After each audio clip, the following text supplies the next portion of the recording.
नमस्कार दोस्तों, स्वागत है आपका स्टेट पीएससी एकेडमी में। दोस्तों, पॉलिटी की सीरीज़ में हमारा अगला लेक्चर है भारतीय संविधान की अनुसूचियाँ।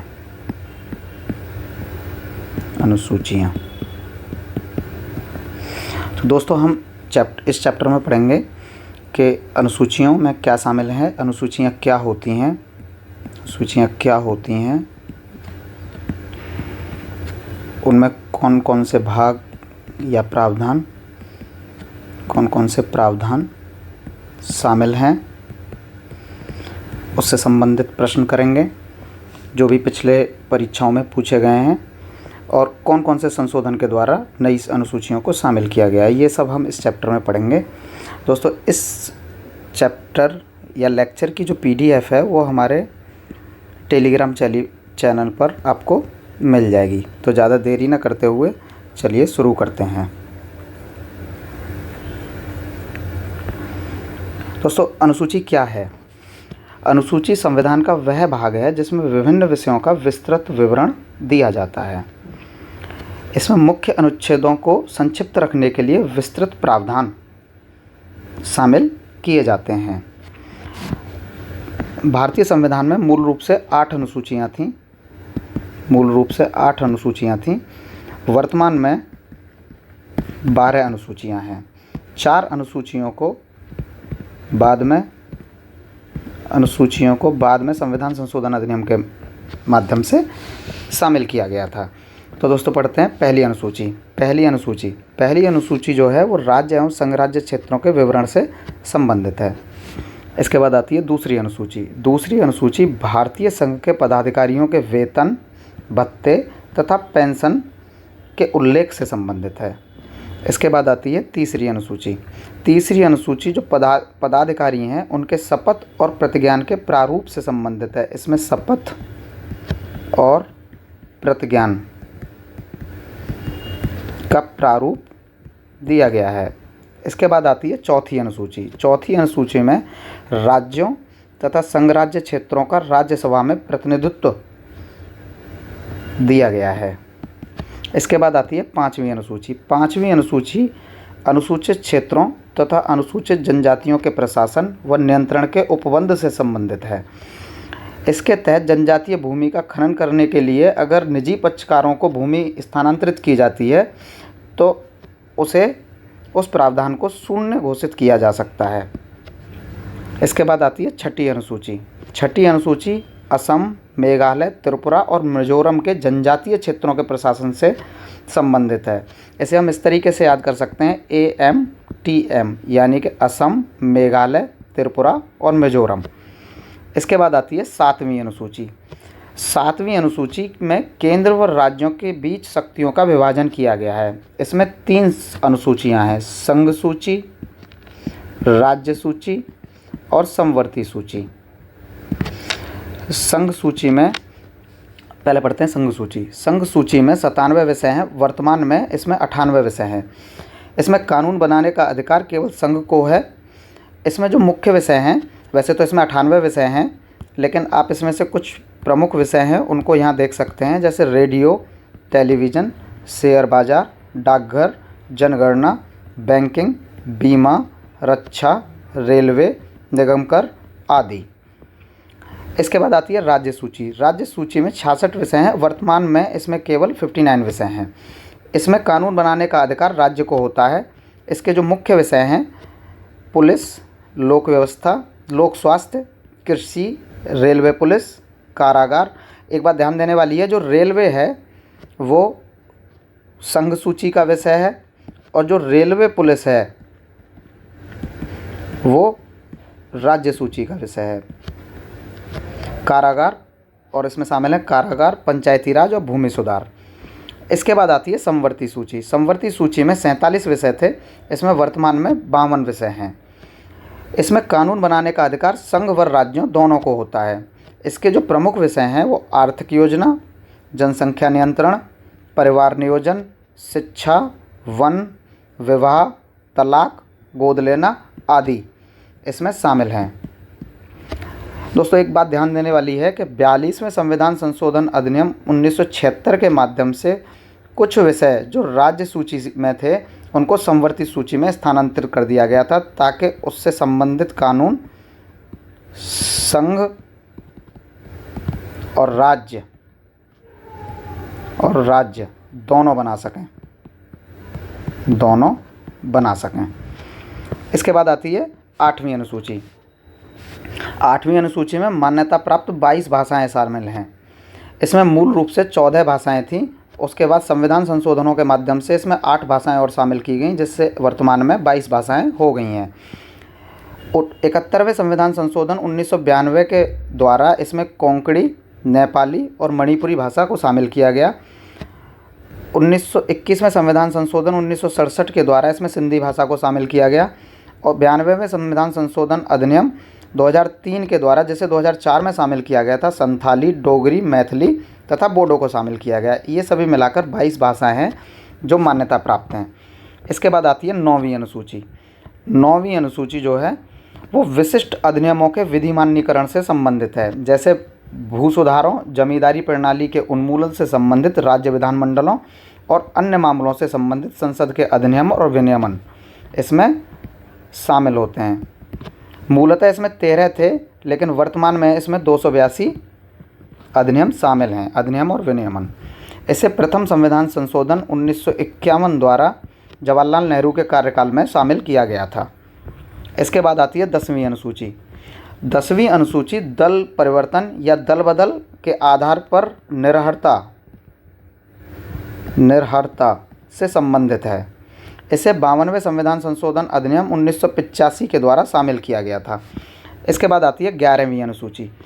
11वीं अनुसूची पंचायतों के अधिकार व दायित्वों से संबंधित है। इसे 73वें संविधान संशोधन अधिनियम 1992 के द्वारा शामिल किया गया था। इस अनुसूची में कुल 29 विषय शामिल हैं जो पंचायतों से संबंधित हैं। इसके बाद आती है 12वीं अनुसूची। 12वीं अनुसूची नगरपालिकाओं के अधिकार व दायित्व से संबंधित है। इसे 74वें संविधान संशोधन 1992 के द्वारा शामिल किया गया था। इसमें शहरी निकाय से संबंधित 18 विषय शामिल हैं। दोस्तों, ये सभी अनुसूची हमने यहाँ पे पढ़ी।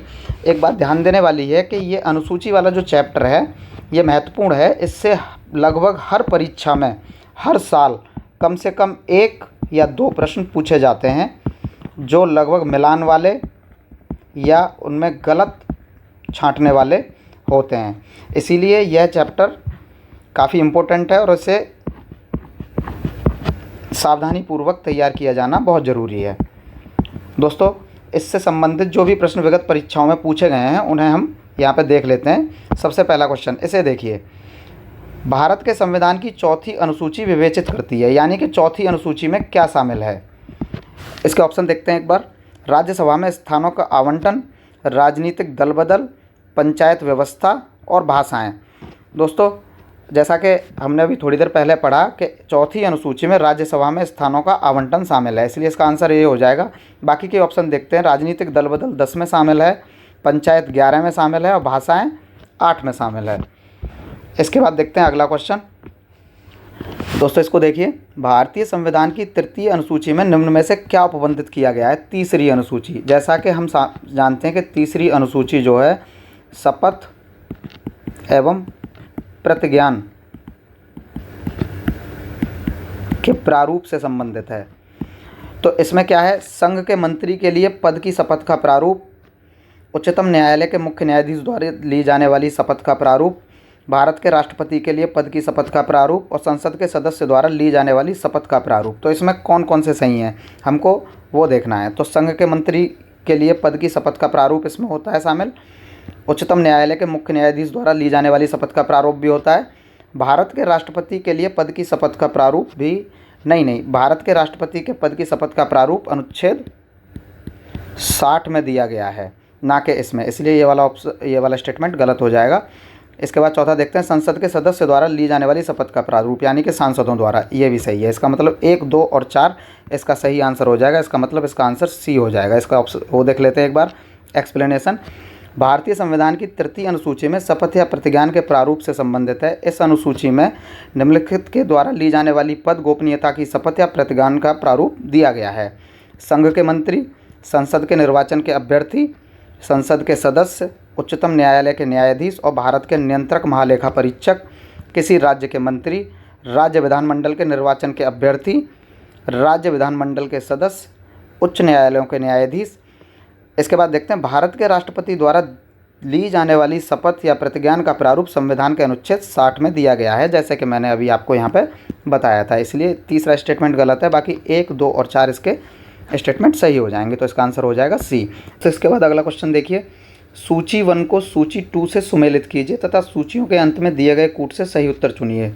7वीं अनुसूची, तो यहाँ पर ए बी सी डी ये 4 अनुसूचियाँ दी गई हैं और इधर इनकी व्याख्या दी गई है, हमें इनमें सुमेल करना है। तो किस तरीके से हो, 7वीं अनुसूची, 7वीं अनुसूची किससे संबंधित है? 7वीं अनुसूची शक्तियों के वितरण से संबंधित है, संघ, राज्य और समवर्ती। तो 7वीं अनुसूची में क्या हो जाएगा? शक्तियों का वितरण, यानी कि ए इसका हो जाएगा। 8वीं अनुसूची में भाषाएं हैं, इसका बी हो जाएगा। 9वीं अनुसूची में कुछ अधिनियमों का विधिमान्यीकरण है, इसका सी हो जाएगा और इसका डी हो जाएगा। तो इसका मतलब ए का तीसरा, बी का पहला, ए का तीसरा, बी का पहला, सी का चौथा, सी का चौथा, इसका मतलब इसका आंसर सी हो जाएगा। इसके बाद देखते हैं अगला क्वेश्चन, निम्नलिखित युग्मों में से कौन सा युग्म संविधान की अनुसूची और विषय सही सुमेलित नहीं है? तीसरी अनुसूची शपथ या प्रतिज्ञान के प्रारूप से संबंधित है, बिल्कुल सही है। 10वीं अनुसूची दल बदल से संबंधित है। 8वीं अनुसूची भाषाओं से संबंधित है, ये भी सही है। 9वीं अनुसूची राज्यसभा में स्थानों के आवंटन से, ये गलत है, क्योंकि राज्यसभा में स्थानों के आवंटन से संबंधित जो सूची है वो है 4थी अनुसूची। इसके बाद देखते हैं अगला क्वेश्चन, भारतीय संविधान की 6ठी अनुसूची किन राज्यों के जनजातीय क्षेत्रों के प्रशासन से संबंधित है? दोस्तों जैसा कि मैंने आपको बताया था, AMTM, यानी कि A for Assam, M for Meghalaya, Tripura, T for चौथा मिजोरम। तो असम, मेघालय, त्रिपुरा, मिजोरम। तो इसका आंसर कौन सा हो जाएगा? असम, मेघालय, त्रिपुरा, मिजोरम। इसका आंसर हो जाएगा डी। दोस्तों इसके बाद अगला क्वेश्चन देखते हैं, भारतीय संविधान की 6ठी अनुसूची के प्रावधान निम्नलिखित में से किस राज्य में लागू होते हैं? अभी हमने देखा AMTM, तो इसमें कौन सा है? असम, मेघालय, त्रिपुरा, मिजोरम। इसका मतलब इसमें त्रिपुरा है, इसका आंसर ए हो जाएगा। इसके बाद देखते हैं अगला क्वेश्चन, भारतीय संविधान की समवर्ती सूची में शामिल हैं। समवर्ती सूची में क्या क्या शामिल है? जो मैंने अभी बताया, व्यापार एवं वाणिज्य, सामानों में मिलावट और उत्तराधिकार। तो आपको इसमें से देखना है कौन कौन से शामिल हैं। जैसा कि मैंने अभी ऊपर बताया था कि सामानों में मिलावट जो है ये समवर्ती सूची का विषय है, ये आपको याद करना पड़ेगा। उत्तराधिकार समवर्ती सूची का विषय है। व्यापार एवं वाणिज्य ये संघ और राज्य दोनों सूचियों में आता है, इसीलिए आयोग ने इस ऑप्शन को गलत माना था और केवल 2 और 3 को सही माना था, इसलिए इसका आंसर हो जाएगा डी। ये प्रश्न 2024 UPPCS में पूछा गया था। दोस्तों इसके बाद अगला क्वेश्चन देखिए, निम्नलिखित में से कौन सा सही सुमेलित नहीं है?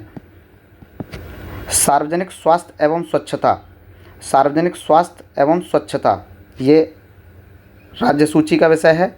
जनगणना संघ सूची का विषय है। राज्यसभा में सीटों का बंटवारा द्वितीय, ये गलत हो जाएगा, ये 4थी अनुसूची का विषय है। दल बदल विरोध ये सही है, इसका मतलब इसका आंसर हो जाएगा सी।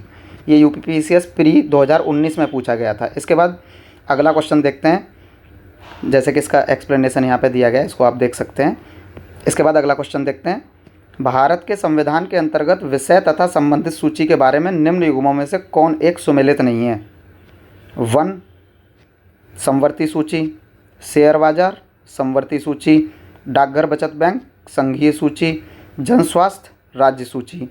तो 1 जो है समवर्ती सूची का विषय है, शेयर बाजार समवर्ती का सूची का विषय है। नहीं, ये गलत हो जाएगा। अरे भैया, हमने अभी आपको थोड़ी देर पहले ही पढ़ाया था कि जो शेयर बाजार है वो संघ सूची का विषय है, ना कि समवर्ती सूची का विषय है। इसीलिए इसका उस क्वेश्चन का आंसर हो जाएगा बी। यानी कि शेयर बाजार। डाकघर बचत बैंक संघीय सूची का विषय है और जन स्वास्थ्य राज्य सूची का विषय है। ये यूपीपीसीएस 2009 और 10 में पूछा गया प्रश्न था। इसके बाद अगला क्वेश्चन देखते हैं जो यूपीपीसीएस प्री 2001 में पूछा गया था।